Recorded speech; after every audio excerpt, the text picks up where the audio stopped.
আসসালামু আলাইকুম। মাত্র এক টুকরো মুরগির মাংস দিয়ে আজকে আপনাদেরকে একটা ইউনিক রেসিপি দেখাবো আমি। আর এটা হচ্ছে ইফতার রেসিপি। আর এই রেসিপি যদি ফলো করে আপনারা এই ইফতারিটা বানিয়ে নেন, এটা কিন্তু খেতে খুবই মজার আর খুবই ইউনিক।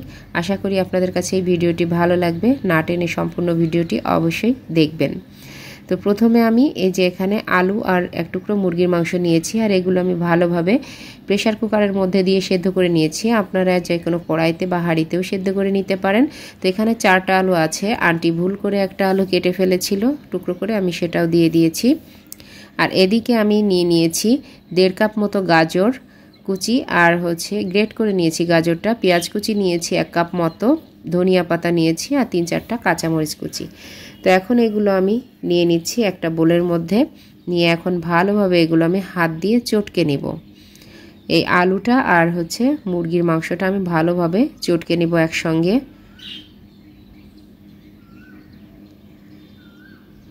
এই যে ভালোভাবে চটকে নিয়েছি, নিয়ে তারপর হচ্ছে এখানে আমি যে উপকরণগুলো রেখেছিলাম সেগুলো দিয়ে দিচ্ছি এক এক করে।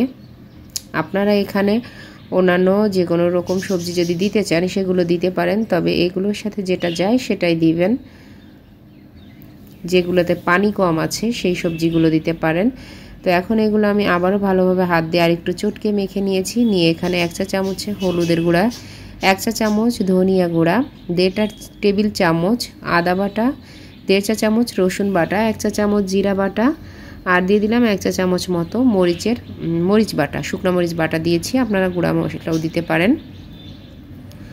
তো এই যে কাবাব মশলা, এই কাবাব মশলা থেকে আমি 1 চামচ দিয়েছি। আর হচ্ছে এই যে মাংসের মশলা, এই মাংসের মশলা থেকে আমি 2 চামচ ব্যবহার করেছি। এখন এটা আমি আবারও ভালোভাবে মেখে নিব। আর লবণটাও আমি দিয়ে দিয়েছিলাম স্বাদ মতো। দিয়ে এখন ভালোভাবে চটকে মেখে নিচ্ছি। এটা অনেক ভালোভাবে মথে নিতে হবে। তো অনেকটা সময় নিয়ে আমি ভালোভাবে চটকে মেখে নিয়েছি। তো আমার মাখানো হয়ে গেছে। এখন আমি এটা শেপ দিব। তো হাতে একটু তেল মেখে এসেছি, আর একটা কৌটার মুখ নিয়েছি, আর সেটাতেও একটু তেল মেখে নিলাম। তো এই কৌটার মুখটা নেওয়ার কারণ এটাই, যাতে সবগুলো ডোনাট, আমি যে ডোনাট শেপটা দিব সেই ডোনাট শেপটা একই রকম শেপ হয়। আর এটা আপনারা বিভিন্ন রকম শেপ দিতে পারেন, চাইলে কুকি কাটার দিয়েও কেটে নিতে পারেন এগুলো। তো এই যে আমি ডোনাটের শেপ দিয়ে নিলাম, এটা ইচ্ছা মতোই শেপ দেওয়া যায়। তো একটা হয়ে গেছে আমার শেপ দেওয়া।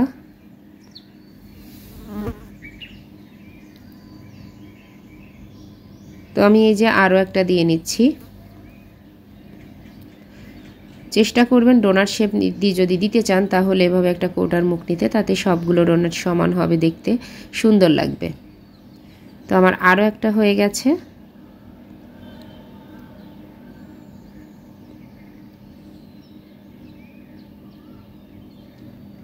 তো আমি আরও একটা তৈরি করে দেখিয়ে দিচ্ছি আপনাদেরকে।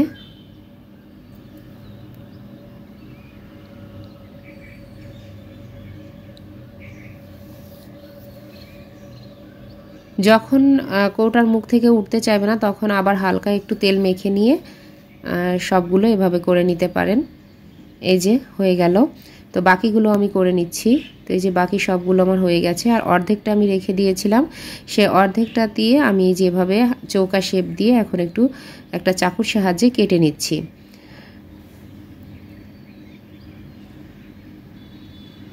তো আপনারা চাইলে এভাবে করে যদি কোনো কুকি কাটারের সাহায্যে কাটতে চান, ডিজাইন করে, সেটাও কাটতে পারেন, সেটাও সুন্দর লাগবে। তো আমি নাগেটসের শেপ দিয়ে নিচ্ছি। নাগেটস যেভাবে তৈরি করে আমি সেভাবেই করে নিচ্ছি। তো এখন এখান থেকে একটা একটা করে তুলে নিয়ে শেপটা একটু ভালোভাবে দিয়ে নিব।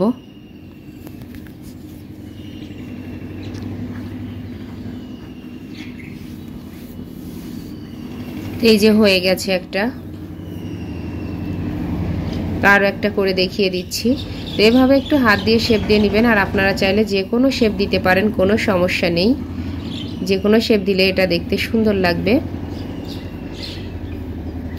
তো আমি আরও একটা তৈরি করে ফেলেছি। এভাবে আমি বাকি সবগুলোই তৈরি করে ফেলবো। তো আমার সবগুলো হয়ে গেছে। এখন আমি একটা বোলের মধ্যে নিয়ে নিচ্ছি 4 টেবিল চামচ ময়দা, আর নিয়ে নিচ্ছি 1 টেবিল চামচ কর্নফ্লাওয়ার, আর দিয়ে দিচ্ছি স্বাদ মতো লবণ, আর 1 চা চামচ নিয়ে নিলাম মাংসের মশলা দিয়ে এখন পানি দিয়ে অল্প অল্প করে পানি দিয়ে আমি এই ময়দাটা ভালোভাবে একটু গুলে নিব। অল্প অল্প করে পানি দিয়ে দিয়ে গুলে নিতে হবে, আর এটা ভালোভাবে গুলে নিতে হবে যাতে এর মধ্যে কোনো লাম্পস না থাকে। তো এই যে আমার গোলানো হয়ে গেছে।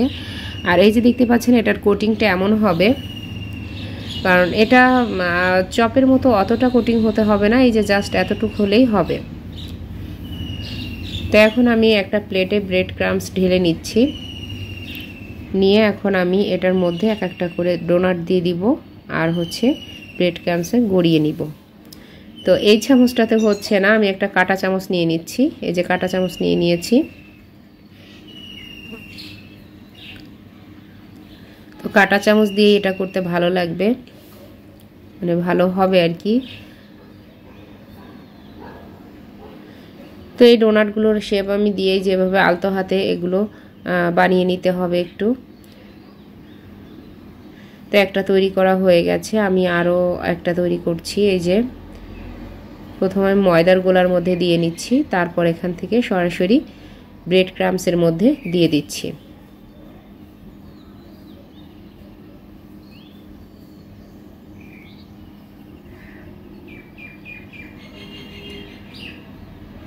আস্তে আস্তে করে এভাবে ব্রেড ক্রাম্বসের মধ্যে দিতে হবে।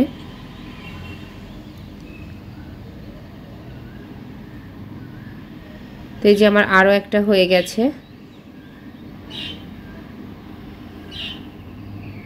তো আমি আরও একটা গড়িয়ে দেখিয়ে দিচ্ছি আপনাদের সুবিধার্থে। এই যে দেখতেই পাচ্ছেন আমি কিভাবে ময়দার মধ্যে গড়িয়ে নিচ্ছি, তারপর সরাসরি উঠিয়ে ব্রেড ক্রাম্বসে দিয়ে দিচ্ছি। তো আমার এটাও হয়ে গেছে তৈরি। তো এভাবে আমি এক এক করে সবগুলোই তৈরি করে নিব। তো এদিকে আমার ব্রেড ক্রাম্বস শেষ। এখন এই যে চৌকা যেগুলো, এগুলো আমি করতে পারিনি, তবে কোনো সমস্যা নেই, এগুলো আমি পরে ব্রেড ক্রাম্বস যখন আনবো তখন ওগুলো গড়িয়ে নিব, আর ওগুলো আপাতত ফ্রিজে রেখে দিব, তাতে সংরক্ষণ করা যাবে আর কি। তো এগুলো এই যে আমি নিয়ে নিয়েছি, সবগুলো হয়ে গেছে। তো এই যে আমি এটা 1 থেকে 2 ঘন্টা ফ্রিজে রেখে তারপর হচ্ছে বের করতে হবে। তো আমি ফ্রিজে রাখছিলাম, রেখে বের করে নিয়ে এসেছি। এখন এটা আমি ফ্রোজেন পদ্ধতি দেখিয়ে দিচ্ছি।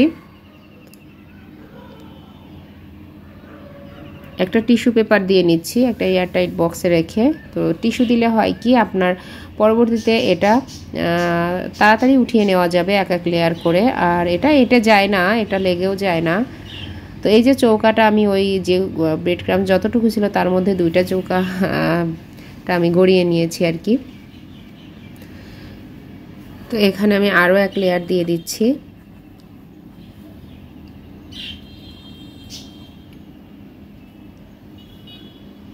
তো উপরে আমি আরও একটা টিস্যু পেপার দিয়ে এখন এটা ঢেকে দিব। আর এদিকে আমি 2টা রেখে দিয়েছি, এই 2টা আমার বাচ্চাদেরকে আমি ভেজে দিব। আমি যেহেতু ডায়েট করি আমি খাবো না, তাই ওরা 2জন খাবে, ওদের জন্য 2টো রেখে দিয়েছি। আর এগুলো আমি ফ্রোজেন করে রাখলাম, ওদেরকে মাঝে মধ্যে ইফতারিতে দিব।